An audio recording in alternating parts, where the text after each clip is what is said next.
U.S. Farm Report weather is brought to you by H&S Manufacturing, with 5 models ranging from 1,300 to the large 4,200 gallon and the ability to provide an excellent spread pattern. H&S has a Top Shot side discharge manure spreader to fit your operation. Find out more at the H&S website.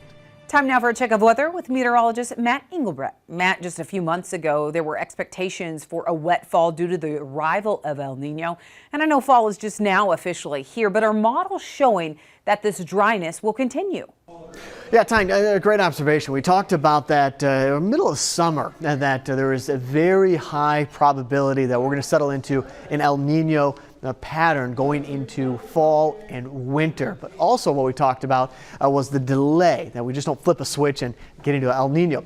We're starting to see the signs of El Nino taking shape. And with that, you start to see more of a spread between the extreme wet and the extreme dry. Now, this is just a quick snapshot between September 26th and September 30th. You're seeing that jet stream really start to move. The difference between an El Nino year and just a normal one will be the amplitude of the jet stream through fall and especially into winter and also possibly into spring. It's the shape of the jet stream that ends up changing.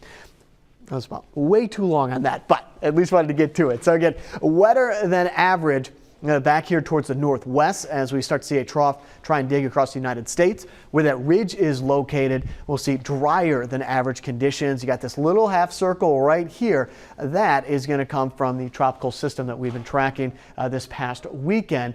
Starting off as a tropical storm, then becomes a remnant low. Bottom line, this is going to be moving to the north, or it already has, bringing rain to the East Coast, including the Carolinas. But by the time we get in the middle of the week, we'll see that dry pattern set up back across the United States.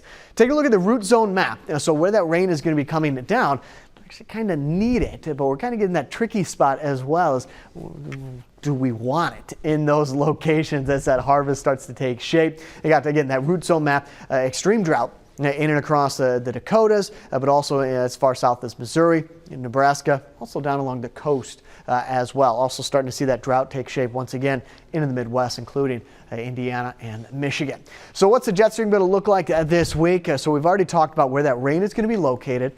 You got kind of that circle, that cutoff low bringing the rain, also the instability to the atmosphere. You got another trough that is going to be moving out to the northeast and into the Atlantic. What sets up and behind it is going to be a ridge of high pressure, keeping things mostly dry through the Midwest.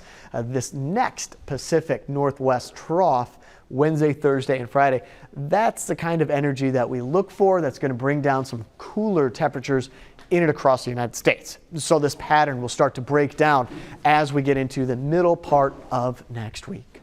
Thanks, Matt. Well, that drier and warmer weather really pushed the crop to mature quickly this year. The dryness also a hurdle for rebuilding the cattle herd, with cattle prices reaching new highs. We'll talk about all of that coming up with Arlen Sinnerman and Don Close next.